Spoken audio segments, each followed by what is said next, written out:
Bienvenidos a Certifica, el podcast de EQA sobre el mundo de la certificación de empresas.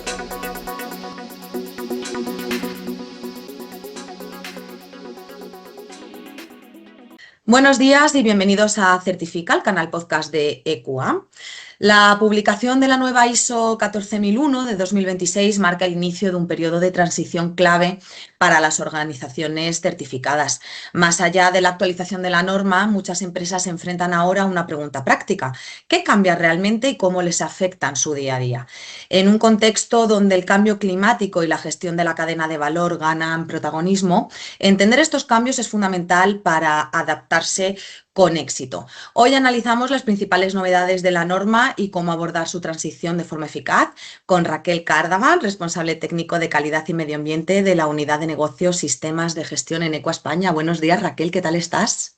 Buenos días, muy bien, aquí al frente de la nueva norma. Pues si te parece vamos a comenzar y para ello yo creo que ahora que la ISO 14001 de 2026 ya es una realidad, ¿nos podrías contar cuáles son los cambios más relevantes respecto a la versión de 2015? Pues a modo introductorio, modo resumen, indicar que la nueva norma no conlleva una transformación radical, sino que es la respuesta de una evolución estratégica que responde al contexto actual del panorama en el que nos encontramos, donde los principales desafíos son la transformación digital y automatización, nuevas expectativas sociales y medioambientales, la necesidad de resiliencia ante riesgos globales y la alineación con el entorno ESG. Con todo ello, resaltar que el enfoque principal de esta actualización es sobre todo aclarar y mejorar la comprensión de los requisitos ya existentes y que en la práctica a priori no conlleva grandes cambios que exijan un esfuerzo relevante en las organizaciones ya certificadas. Pero ahora bien, ¿cuáles son estos cambios? Pues a ver, a nivel estructural, se mantienen los 10 principales puntos que toda norma con estructura de alto nivel contiene: contexto de la organización, liderazgo, planificación, pero que si bien algún subpunto puede sufrir una pequeña variación por una reestructuración o la inclusión de alguna nota aclaratoria. Por ejemplo, en el punto 9.3 de revisión por la dirección, antes se encontraba de forma global todos los requisitos de entrada y salidas que deberían considerarse en este análisis, y la nueva versión se desglosa en 9.3.1 generalidades, 9.3.2 entradas de la revisión por la dirección y 9.3.3 resultados de la revisión por la dirección. Pero lo que es a nivel de requisito no ha sufrido cambio. Otro ejemplo puede ser la reestructuración del punto 6.1 de acciones para abordar riesgos y oportunidades, donde ahora específicamente lo desglosan en el punto 6.1.4, dándole más peso, ya que antes se encontraba en el punto de generalidades, que es un cajón muy amplio, entonces se le aporta valor a este punto. Ahora, cambios semánticos. Hay cambios en ciertas nomenclaturas, tanto para aclarar o reforzar diferentes conceptos, que si bien algunos no impactan lo que es la interpretación del propio requisito, como puede ser que antes ponía la organización debe conservar información documentada y ahora indican debe estar disponible de la nueva información documentada, o que antes hacían referencia a esta norma internacional y ahora indican este documento, hay otros cambios que sí que pueden repercutir en el sistema de gestión a nivel semántico, como por ejemplo el cambio en la denominación de requisitos legales y otros requisitos, que ahora en la nueva norma se denomina obligaciones de compliance, que si bien lo que es los requerimientos de la norma no va a impactar, pero en la práctica este nuevo concepto es más amplio y se deben identificar y evaluar requisitos ambientales y otros que estén vinculados, como por ejemplo código ético, de conducta, más relacionados a lo mejor con lo que es RSC, ¿vale? Otro cambio semántico que repercute en el enfoque de la norma es el de procesos subcontratados, que pasa a ser procesos, productos y servicios proporcionados externamente, el cual nos refuerza la necesidad de considerar a los proveedores y a las subcontratas en la planificación y en la operativa, es decir, en el propio control operacional ambiental que tenemos implantado en la organización. Por último, respecto al proceso de auditoría interna, se aclara el concepto de programa de auditoría de forma independiente. Antes estaba de forma global como dentro del requisito de la norma y ahora los separan para darle más peso, ya que en muchos puntos a veces se podía confundir con el plan de auditoría, y ahora es específico que debes tener tu programa de auditoría internas y así como evidenciar su implementación y los resultados de la propia auditoría. Ahora bien, ¿qué cambios son los más sustanciales, los que afectan a nuestros requisitos bajo la norma 14.001 del 2026. Pues los englobamos en 3 focos. El primero es en la parte de análisis del contexto, donde el cambio se ve en el 4.1 contexto de la organización, en el 4.2 de partes interesadas y en el punto 5.2 de la política. En la parte del contexto se incluye que es tal cual, que pueden afectar a la organización tales como niveles de contaminación, la disponibilidad de recursos naturales, el cambio climático, la biodiversidad o la salud de los ecosistemas. Es decir, se incluye expresamente la ampliación que ya había en el 2024 respecto al cambio climático y se complementa con otros ítems que se tienen que reflexionar sobre este análisis, como la disponibilidad de los recursos, las tendencias regulatorias, la biodiversidad, todo ello además reforzado con el anexo de la norma. Respecto a las partes interesadas, se incluye una nota explicativa en la que da mayor énfasis a las expectativas relacionadas con la sostenibilidad, desempeño ambiental, transparencia, como pueden ser requisitos de ESG, reportes ambientales. Y respecto a la política, se incluye, dentro de otros compromisos específicos de protección del medio ambiente que se quedaba allí en la versión anterior, incluye la preservación o conservación de recursos naturales para tenerlo en consideración. Otro cambio de enfoque que trae la nueva norma es la cadena de suministro. Respecto a la determinación del alcance en el punto 4.3, se incluye que a lo largo del ciclo de vida de sus actividades, productos y servicios, nos exige considerar la cadena de suministro dentro de nuestro sistema de gestión ambiental de una forma específica. Además, en el punto 6.1 de aspectos ambientales, se incluye que la perspectiva de ciclo de vida debe considerar aspectos e impactos ambientales en cada etapa del ciclo de vida y que dentro de estas etapas puede ser en la adquisición de materias primas, el diseño, la producción, el transporte y la entrega, el uso, el tratamiento de finalizar la vida útil y la disposición final. Es decir, que dentro de la evaluación de aspectos ambientales debemos considerar nuestra cadena de suministro. En este punto también de aspectos ambientales se incluye que la organización debe determinar las situaciones de emergencia potenciales, incluidas aquellas que puedan tener un impacto ambiental. Y ya por último, respecto a cambios en este enfoque, el más sustancial, el que yo creo que más puede repercutir, es que se ha incluido el requisito de planificación de cambios. En la versión anterior, si bien se contemplaban distintos puntos de la norma que tenías que tener en cuenta estos cambios, en esta nueva versión, el punto 6.3, como en otras normas como la 9001 de calidad, exige ya que cuando la organización determina la necesidad de cambios que afectan o pueden afectar al sistema de gestión ambiental, deben llevarse a cabo de una manera planificada, con el fin de que se asegure su gestión de forma adecuada y se puedan lograr los resultados previstos.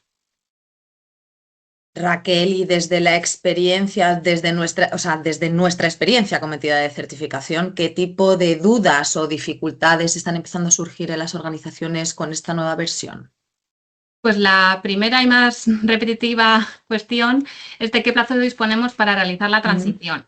Y si bien normalmente los plazos son entre 2 y 3 años, siento decirte que a día de hoy no puedo darte un plazo estimado, ya que dependemos de otros organismos como IAF y ENAC para poder adaptarnos a esta nueva norma, ya que al igual que las organizaciones, nosotros como entidades certificadoras también tenemos que obtener la acreditación para poder auditar bajo esta nueva versión.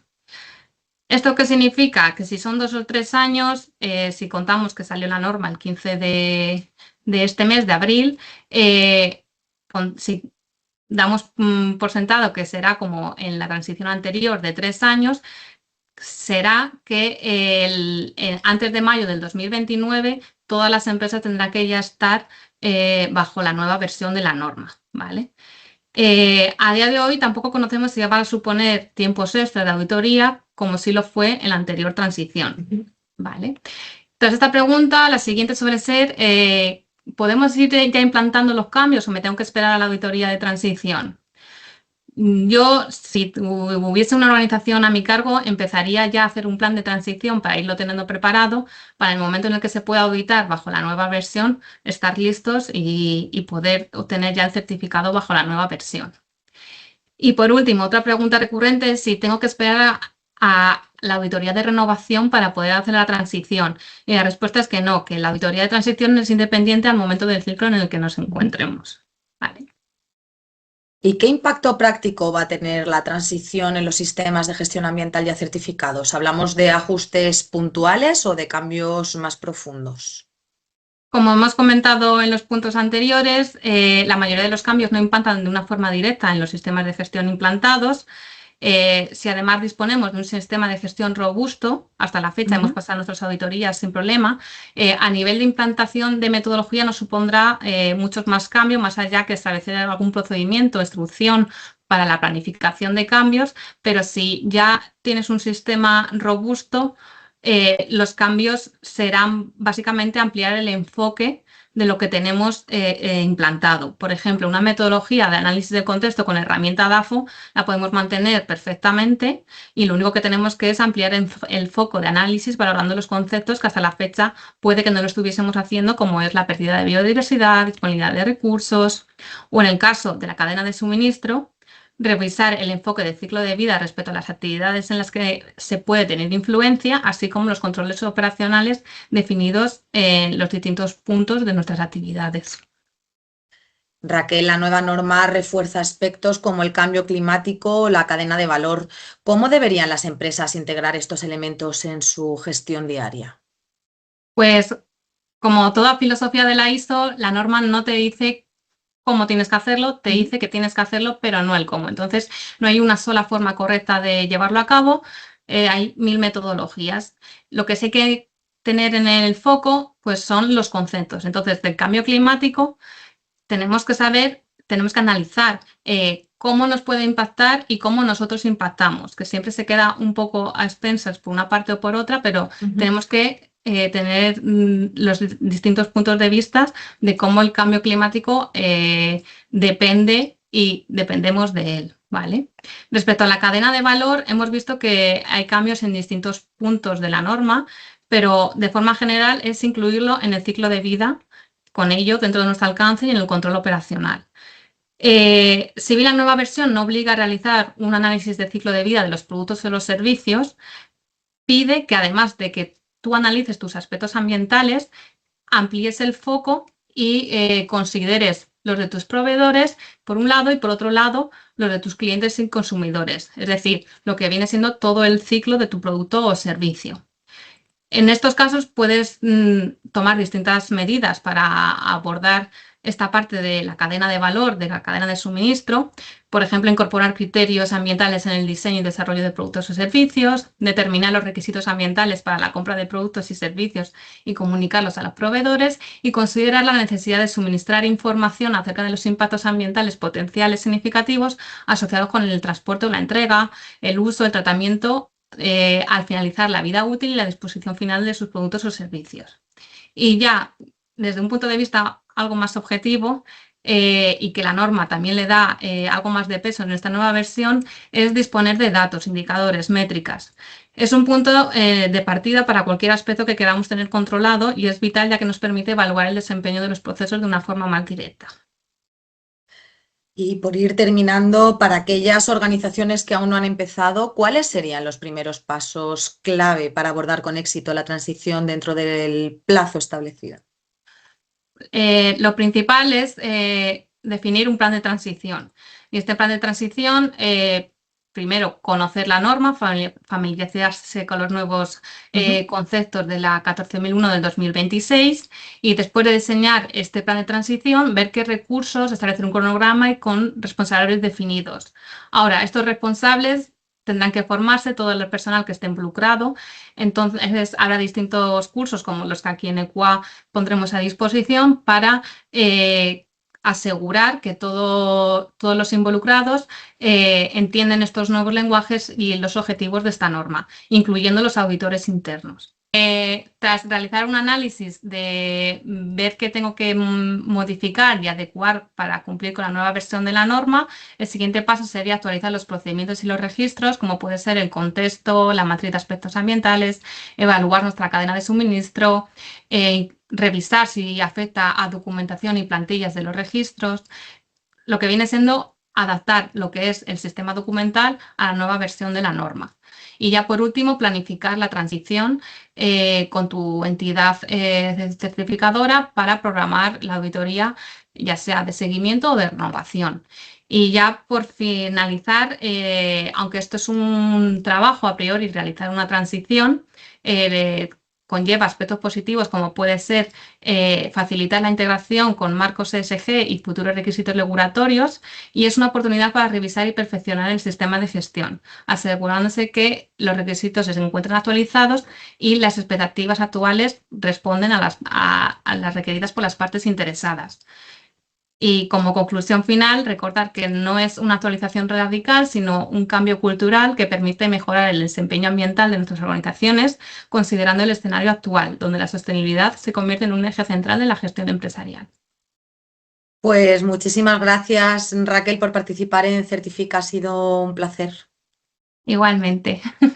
Muchas Desde aquí gracias. vamos a recordar que en equa.es están disponibles todos los episodios de Certifica, del podcast de EQA, y que también en nuestra web están disponibles la programación de los webinars gratuitos que impartimos periódicamente.